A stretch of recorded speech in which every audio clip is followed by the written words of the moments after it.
Siwmai, sydd â chi? Dwi'n gobeithio ydych chi'n ansaf ac yn iach. Heddiw, dwi'n eisiau I greu wefan app newydd. Y cynllun yw gallai yr app hwn yn rhedeg ochr ar ochr gyda'r prif wefan app sef ar gerfa.com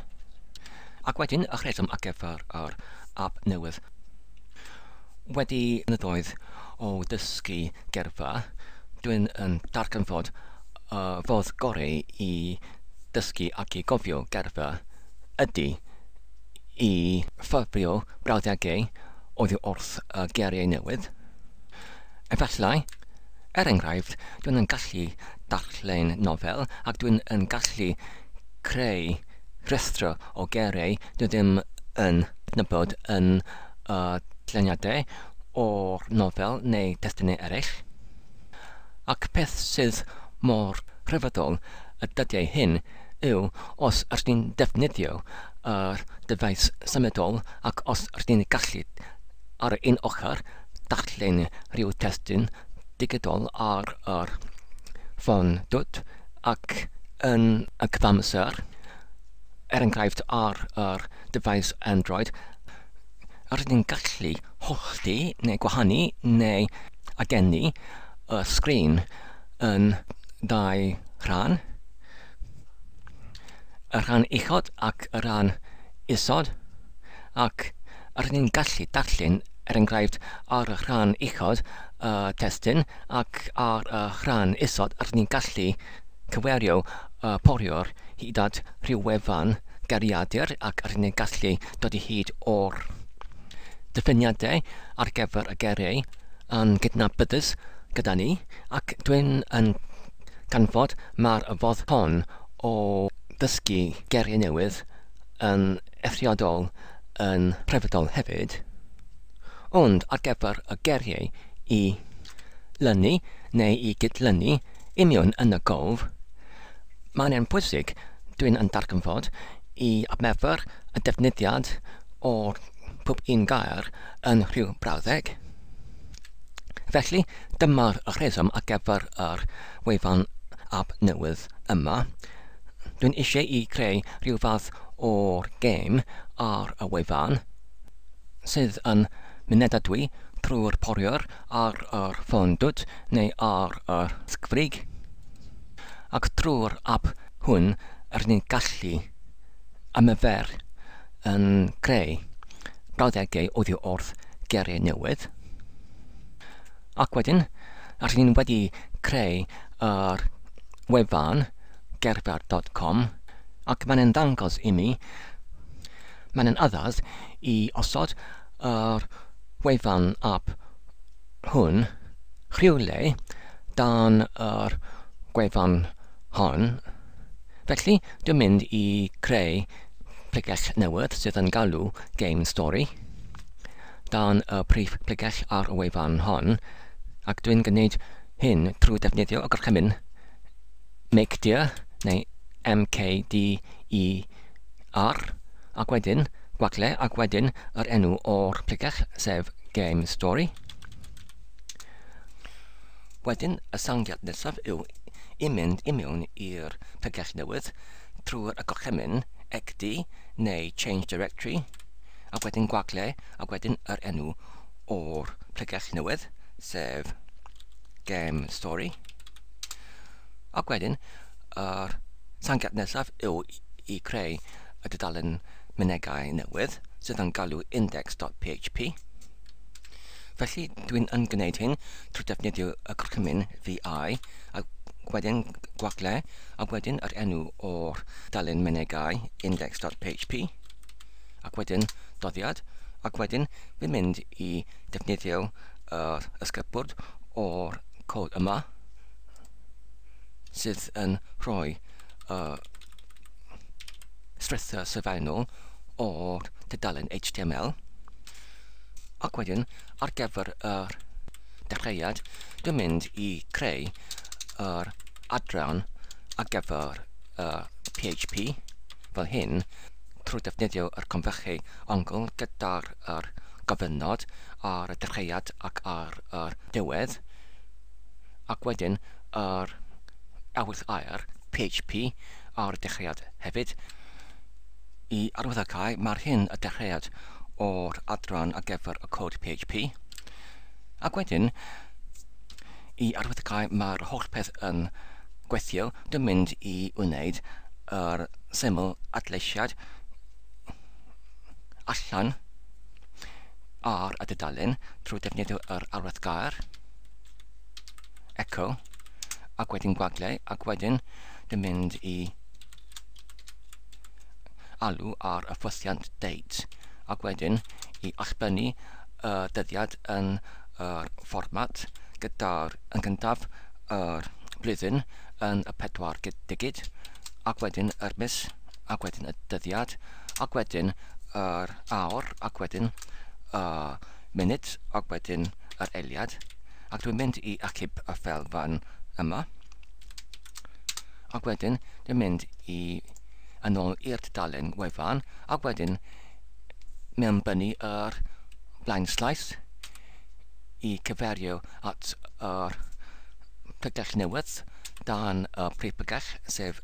GemStory, ac wedyn dwi'n mynd i bwyso ar y botwm doddiad. A dyna'r dudalen PHP sydd yn gweithio, dim trafferth o gwbl, sydd yn dangos yr dyddiad, yr alfed ar 20 o mis Ebrill, ac mae'n hyn yn cynnar yn y bore. Mae'n hyn 4 munud i 4 o gloch yn y bore. Nesaf, dwi'n mynd i newid yr enw o'r app yma yn ychydig, achos ar y moment mae'n hyn yn galw GemStory, ac yn y dyfodol dwi'n gobeithio dwi'n gallu cyfrannu y cod ar gyfer yr app yma, ac felly dwi'n meddwl mae'n fwy ddefnyddiol i newid yr enw o'r app ac hefyd y pregell i derbynnu gyda'r y gair app. Felly dwi'n mynd i wneud hyn drwy'r mynd yn ôl i'r llinell gorchymyn, ac wedyn i dychwelyd i'r pregell rhiant drwy'r XD gwaglau, ac wedyn dot i mynd un lefel uwch, ac wedyn dwi'n mynd i defnyddio yr gorchymyn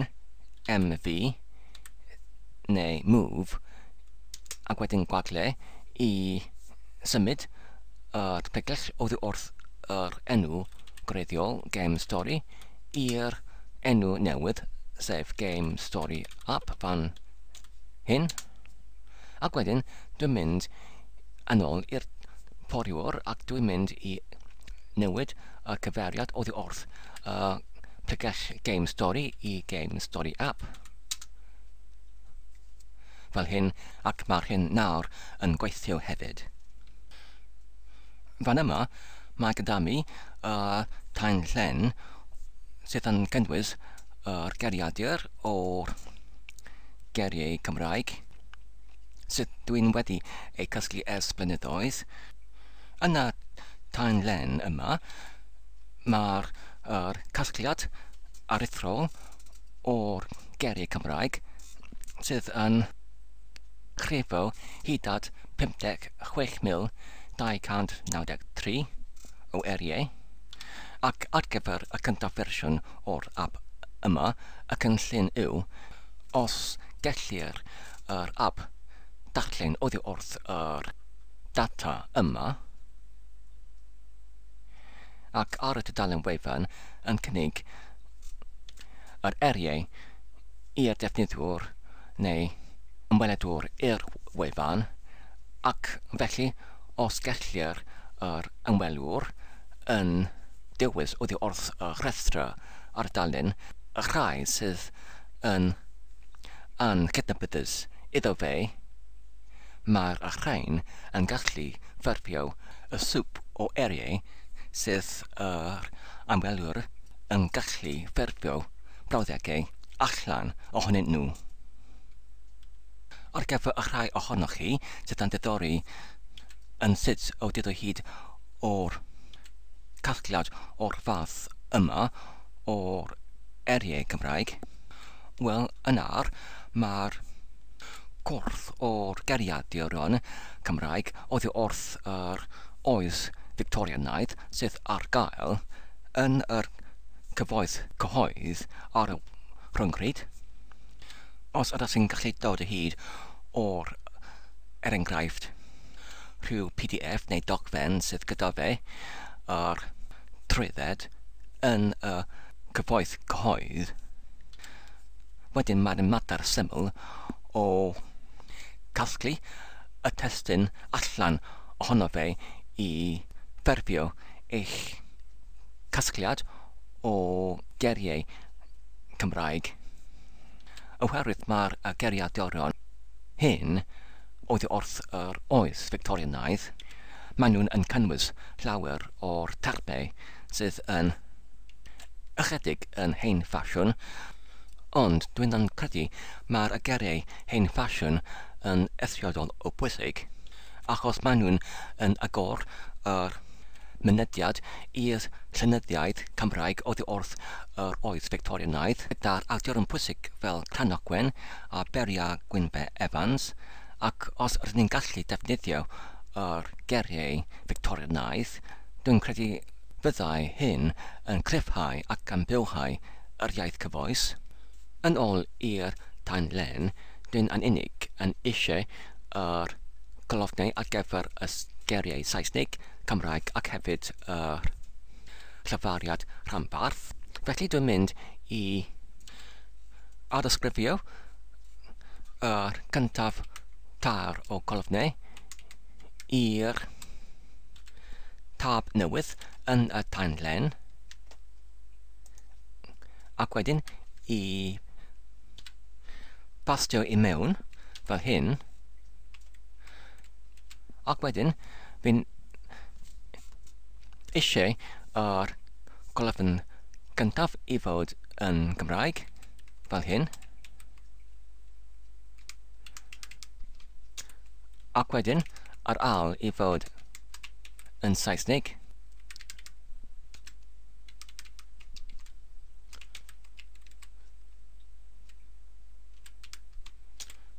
fel hyn, ac y trydydd i fod yn y llafariad rhanbarth,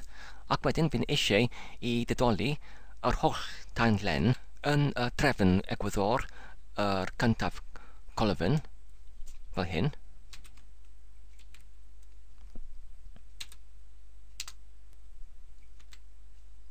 A dyna ni. Ac wedyn fi'n angen i wneud pob chres yn y tanlen yma yn unigryw, achos os da chi'n gweld ar y llinell 19 ac hefyd yr llinell 20, mae'r chres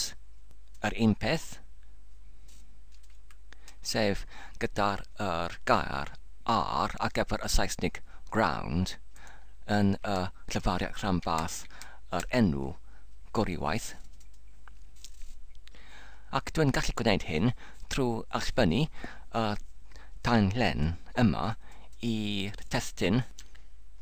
Os dwi'n gallu achub y ffeil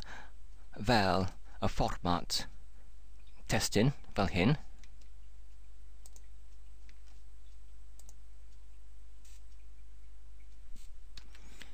ac wedyn dwi'n gallu dewis UTF-8 sydd yr fformat cyffredinol ar gyfer yr rhyngrwyd, ac wedyn yn ôl ar yr gorchymyn, os arn ni'n mewnbynnu yr gorchymyn egdi i mynd yn ôl i'r pegell GemStoriAp, ac wedyn mewnbynnu yr gorchymyn ls neu list, ac wedyn namin L ar gyfer here neu long, ac wedyn Serneg dot Serneg, a dyma'r ffeil testyn sydd yn terfynu gyda'r oddodiad .txt, ac os rydyn ni'n agor hyn trwy'r gorchymyn VI fel hyn, a dyma'r holl ffeil gyda'r holl data arno fe, hyd at 55,678 o llinellau. Ac wedyn yn ymgylchiad Linux, dwi'n yn gallu alltynnu yr llinellau unigryw oddi wrth yr ffeil trwy defnyddio yr gorchymyn Linux sort ac unique, sef dwi'n yn gallu, enghraifft, mewnbynnu y gorchymyn cat sydd yn dalfyriad ar gyfer y gair concatenate, ac wedyn dwi'n yn gallu mewnbynnu y patrwm ar gyfer yr ffeil testyn yma, sef sereneg.txt, ac wedyn dwi'n yn gallu mewnbynnu yr arwydd pibell, ac wedyn yr gorchymyn sort, ac wedyn y gorchymyn unique, ac wedyn dwi'n yn gallu mewnbynnu yr arwydd yn fwynag i mewn i'r ffeil allbyniad, sef rhywbeth fel geiriau .txt, fel hyn, ac felly dwi'n yn gallu agor yr ffeil geiriau .txt, ac os dwi'n yn gwirio at yr gair ar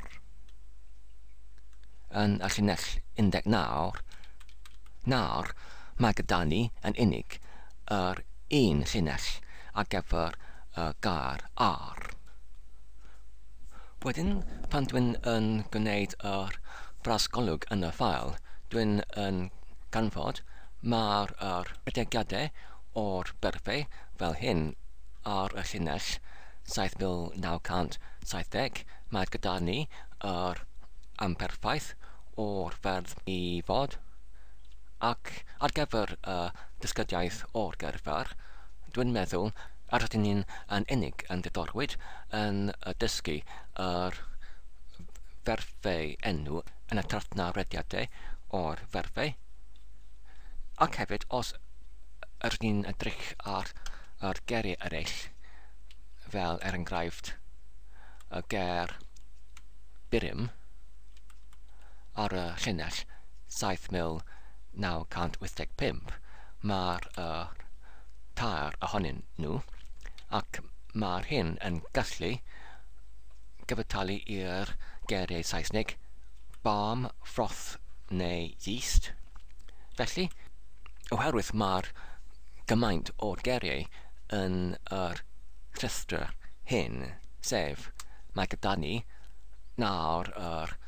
53,469, dwi'n eisiau i ymuno yr achosion o'r geiriau sydd gyda nhw llinellau lluosog i un gair i dysgu. Felly,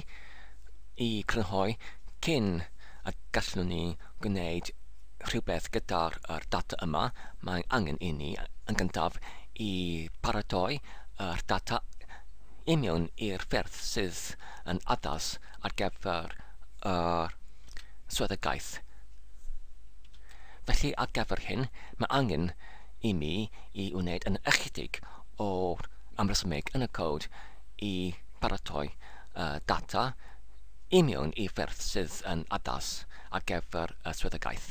Felly, y peth nesaf i wneud yw i mynd i mewn i'r cod tarddiad,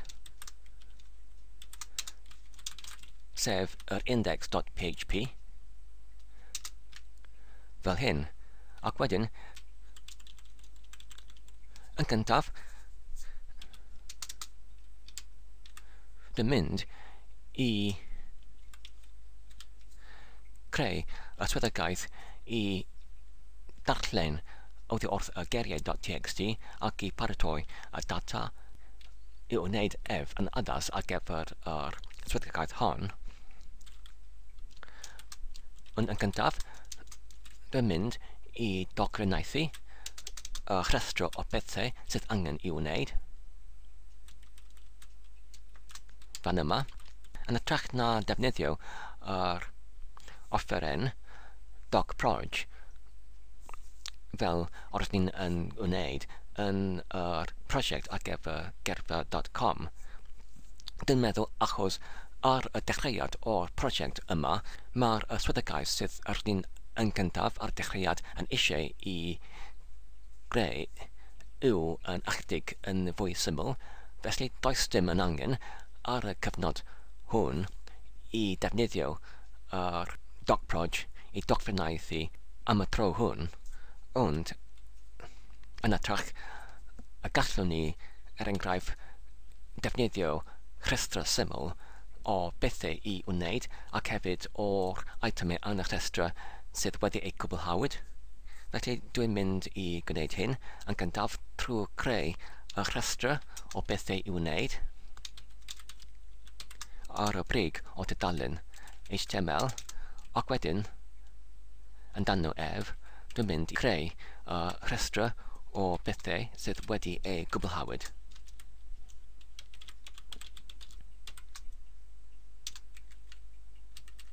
Fel hyn, ac wedyn y gyntaf peth sydd eisiau I wneud yw I paratoi data sef rhestr o eriau gyda'r un doddiad ar gyfer pob gair. Wel, y cyntaf beth ar y rhestr o bethau I wneud yw I paratoi y data trwy'r rhestr o eriau gyda un dodiad ar gyfer pob gair. Ac os ydych chi'n mynd yn ôl i'r cymell gorchymyn, mae eisoes gyda ni y ffail sydd yn galw geiriau.txt ac fan yma mae'r geiriau o'r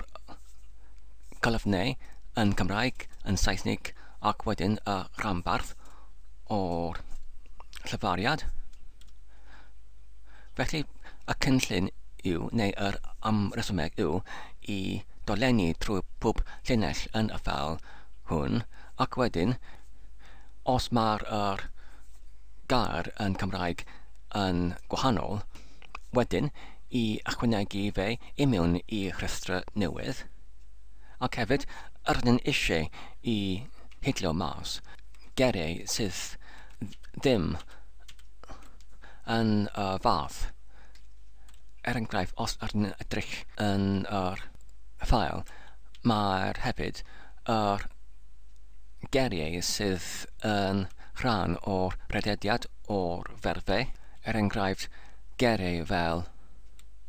adnabiasau neu adnabiasant I leihau faint o eriau I dysgu. Dwi'n meddwl mae'n syniad da I hidlo mas y geiriau sydd ddim yn y fath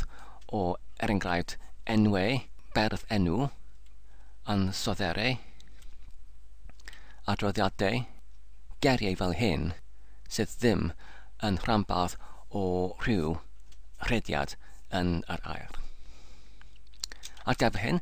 rydyn angen I mynd yn ôl i'r cod ac wedyn, os ydyn ni'n mewn osod rhyw dolenniad yn yr amresymeg, yn gyntaf, os ydyn ni'n creu rhyw fath o dulliad I gynnal y cymwysiad o'r ffail, ac os ydyn ni'n llenwi y dulliad hwn gyda'r allblyniad oddi wrth y ffwythiant explode sydd yn gwahanu y llinellau yn y ffail drwy'r nod o slais N sydd yn canrheoli y nod ar gyfer y llinell newydd, ac wedyn os ydyn ni'n galw ar y ffwythiant ffail tanlinellu get, tanlinellu contents, ac wedyn yr llwybr i'r ffail sef geiriau.txt, ac wedyn mae angen I ddidoli y cymwysiad o dulliad trwy defnyddio yr ffwythiant sort, ac fel ydyn ni'n gweld yn y enghraifft hon, mae'r sort ddim yn allbynnu dulliad wedi ei didolwyd, mae'n unig yn didoli yr un dulliad. Felly ydych ni'n gallu mewnbynnu llinell fel sort A ffail i didoli yr dillad hwn, ac wedyn ydych ni'n gallu allytynnu yr llinellau unigryw oddi wrth yr dillad hwn trwy defnyddio yr ffwthiant array unique fel hyn.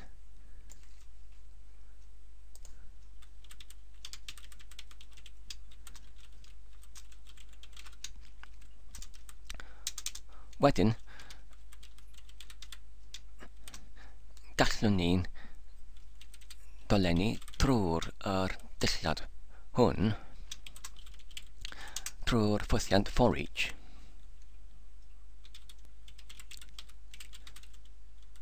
Ac yn y dechreuad, dim ond i profi mae'r resymeg yn gweithio, yn ni'n gallu yn allbynnu yn unig, enghraifft y gyntaf neu yr uchaf 10 llinell drwy defnyddio yr cyfrifwr neu rhifwr yn yr amwylyn L-count.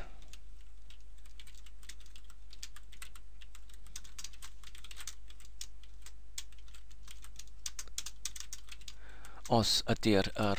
rhifwr L-count yn llai nag enghraifft 10, i allbynnu amwylyn ar gyfer y llinell fel hyn. Wedyn os ydyn ni'n acib y ffail ac wedyn galw ar y ffail,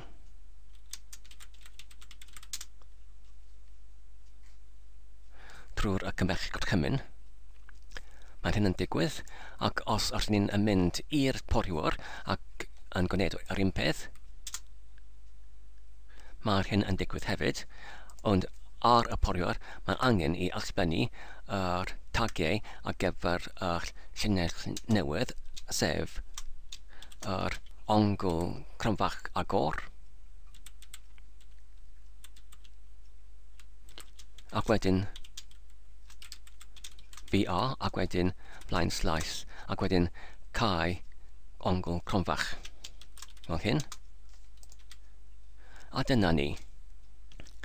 Nawr, os ydyn ni eisiau i allbynnu enghraifft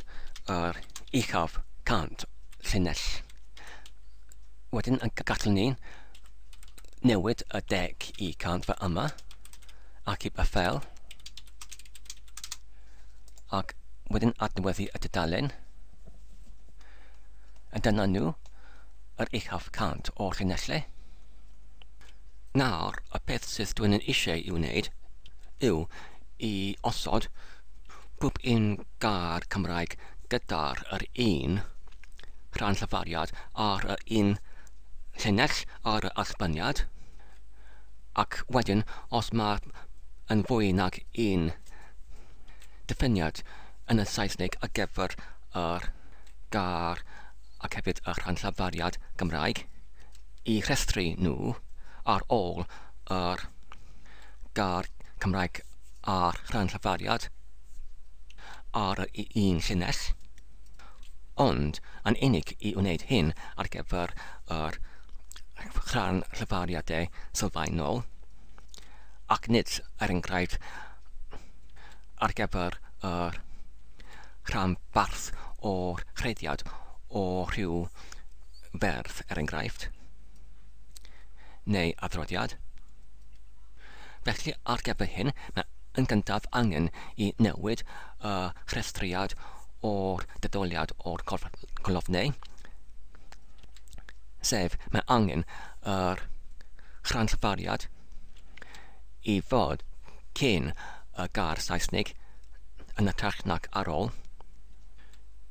I wneud hyn, mae angen i mynd yn ôl i'r tain llen, ac wedyn i ysgrifio ac i bastio y colofn ar gyfer y rhan llafariad tu flaen i'r colofn ar gyfer geiriau Saesnig fel hyn.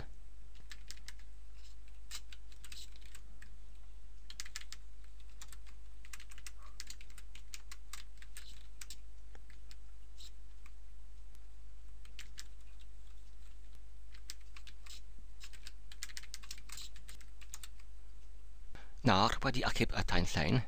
mae'n angen I allforio colofnau yn yr fformat testyn, ac dwi'n yn gwneud hyn trwy dywys yr fath o ffail fel txt, ac wedyn dwi'n mynd o'r ysgrifennu yr geiriau.txt I achub y ffail gyda ei enw fel hyn,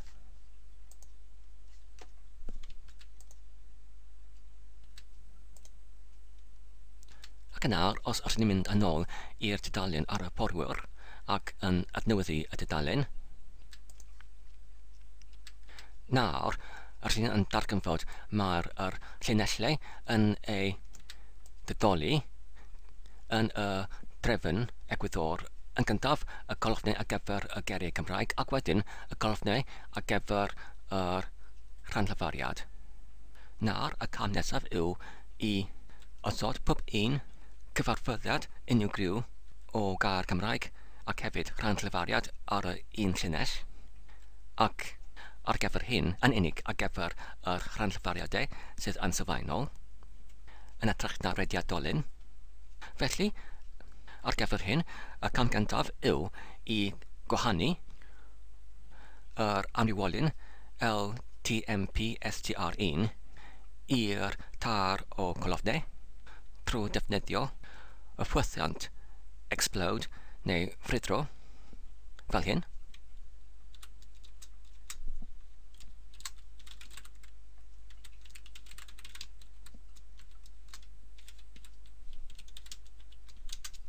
Mae'r nod all slice T yn cynrychioli yr nod ar gyfer tab.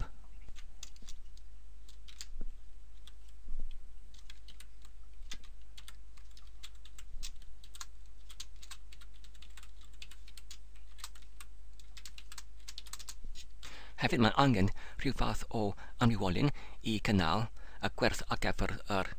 cyfarfyddiad o'r gair Cymraeg ac hefyd y rhanllafariad, fel enghraifft doler L allwedd yn cyfartalu i'r gyntaf colofn ac hefyd yr ail colofn fel hyn. Wedyn mae angen rhyw fath o amrywolyn I gynnal y gwerth o'r amrywolyn hyn oedd wrth yr dulliad olaf I brawf holi a ydy y cyfarfyddiad wedi newid. Ar gyfer hyn, rydym ni'n gallu creu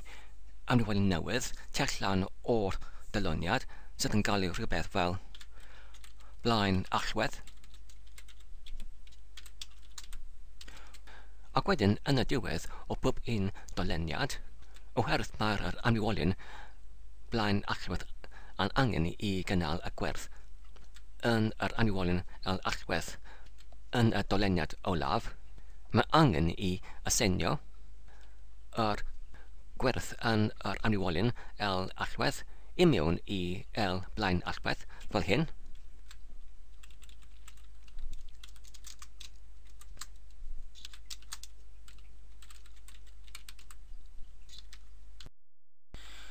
Ac wedyn bydd angen I brawfholi a ydy yr gwerth yn yr amrywolyn allwedd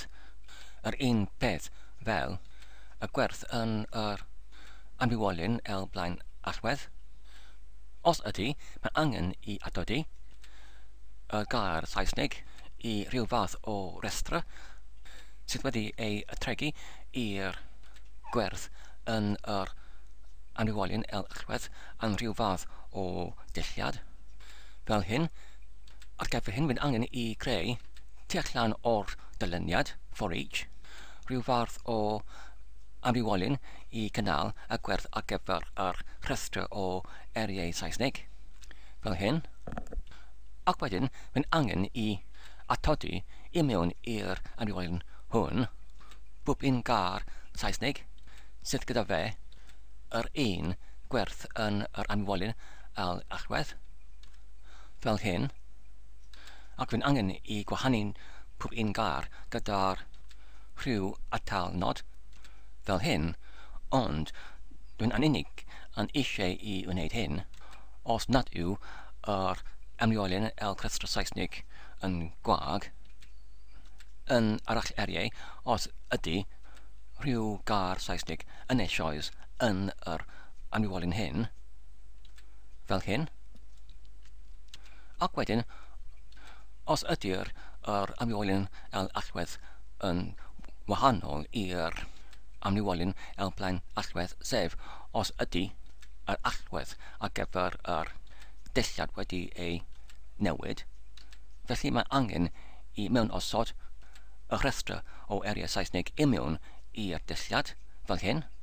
ac wedyn mae'n angen ar gyfer yr allwedd newydd I alysodi yr amrywiolyn ar gyfer y rhestr o eriau Saesnig, fel hyn, ac wedyn tu allan o'r dolyniad ar gyfer yr llinellau oddi wrth yr ffail, os ni'n gallu allbynnu y cymwysiad yn y dulliad ar gyfer y rhestr o eriau Saesnig, fel hyn. Wedyn, tawn ni'n mynd yn ôl i'r poriwr ac adnewyddu y dudalen I edrych ar y canlyniad o'r newidiau hyn.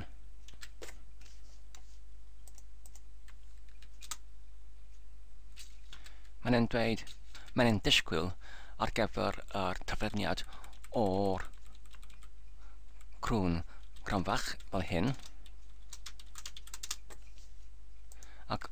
os ydyn ni'n adnewyddu y dudalen, mae'r gwach sichlaf yn yr allwedd aer explode,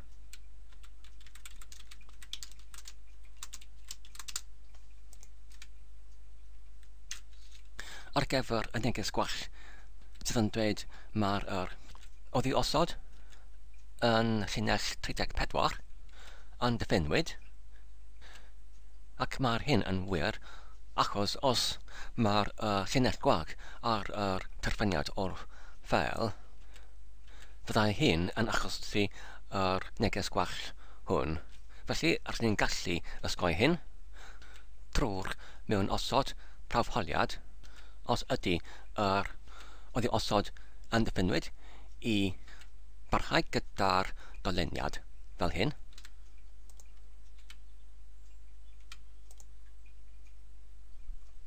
Unwaith eto mae angen I gynnwys yr cae crwn gronfach fel hyn.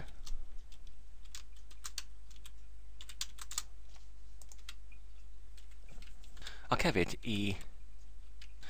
tynnu y bychnod fel hyn.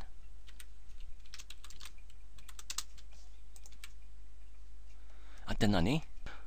Wedyn, os rydyn ni'n dadansoddi yr allbyniad ar y dudalen, yn gyntaf, yn y rhanbarth ar y uchod, mae'r allbyniad oddi wrth yr gyntaf dolyniad,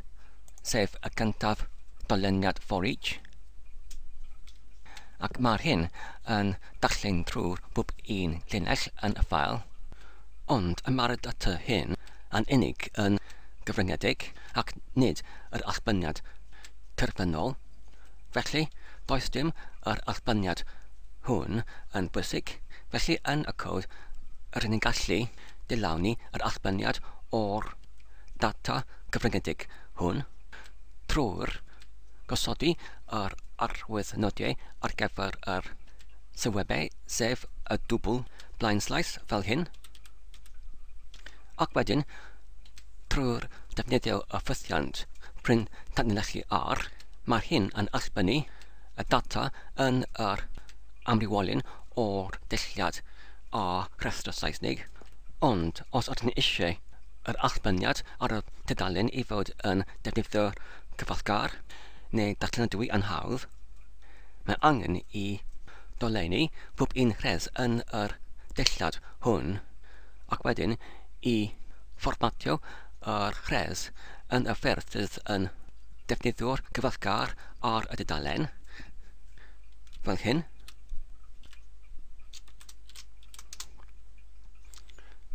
Ac os ydyn ni'n uwchdyddio yr dudalen fan yma, mae'n unig yn arddangos yr rhestr Saesnig. Felly os ydyn ni eisiau I arddangos yr geiriau Cymraeg ac hefyd y rhan llafariadau hefyd, mae angen I alldynnu yr gwerthau allwedd neu gwerthau mynegau oddi wrth y dulliad ac I dangos nhw hefyd fel hyn. Yn yr llinell hon sydd yn galw ar y ffwythiant o rei tanlinellu keys, mae'r hyn yn alldynnu yr mynegau oddi wrth y dulliad o'r rhestr Saesnig ac wedyn yn ei raddu nhw I mewn i'r anwolyn dillad arall sydd yn galw A keys. Wedyn, yn ytrach na dolenni trwy'r dillad a rhestr Saesnig, rydyn ni'n gallu dolenni trwy'r rhesau yn y dillad A keys ac wedyn defnyddio pob un rhes I galw oddi wrth y rhes cyfartaliedig yn y dillad a rhestr Saesnig. Felly, ar gyfer hyn, mae angen I newid y llinell hon fel hyn, ac yn y newidiad hon, mae'r gwerth yn y rhes yn y mynegau yn alldynnu y rhes cyfartaliedig oddi wrth yr a rhestr Saesnig, ac yn y cyfamser ar un llinell, rydyn ni'n gallu allbynnu yr gwerth sydd yn yr rhes ar gyfer yr mynegau a keys hefyd fel hyn.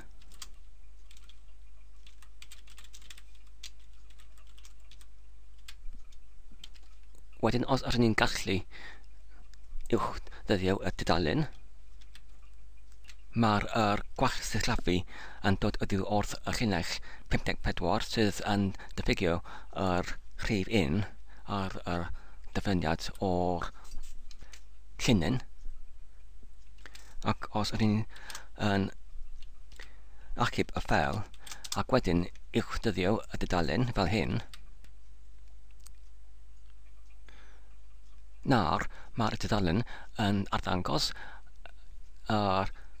geiriau Cymraeg, y rhan llafariadau ac hefyd y rhestrau o eriau Saesnig. Ac wedyn, os ydyn ni'n mynd yn ôl i'r rhestr o bethau I wneud, rydyn ni wedi cwblhau y gyntaf beth, sef I paratoi y data ar gyfer y rhestr o eriau gyda un dodiad ar gyfer pob gair. Felly, rydyn ni'n gallu ychwanegu y dyddiad heddiw, sef yr 2022, ac wedyn mis Ebrill, ac wedyn yr 6 ar 20, fel hyn, ac wedyn symud y llinell i'r adran ar gyfer yr doddiadau sydd wedi ei cwblhau. Ac wedyn, y cam nesaf yw I, yn gyntaf, dacluso yr allbyniad, ac yn ail, yn alldynnu yn unig yr rhan llafariadau sylfaenol, sef yr enwau, ferf enwau, yr ansoddeiriau, yr adroddiadau, yn ytrach na'r rhanbathiau o'r prediadau, enghraifft o ferfau ac adroddiadau. Fel hyn, a dyna ni I gyd ar gyfer y fideo hwn. Diolch yn fawr am eich gwylio. Dwi'n gobeithio ydych chi'n wedi mwynhau ac yn ei darlledwr yn defnyddiol. Tan y tro nesaf, cadw saff ac yn iach a hwyl.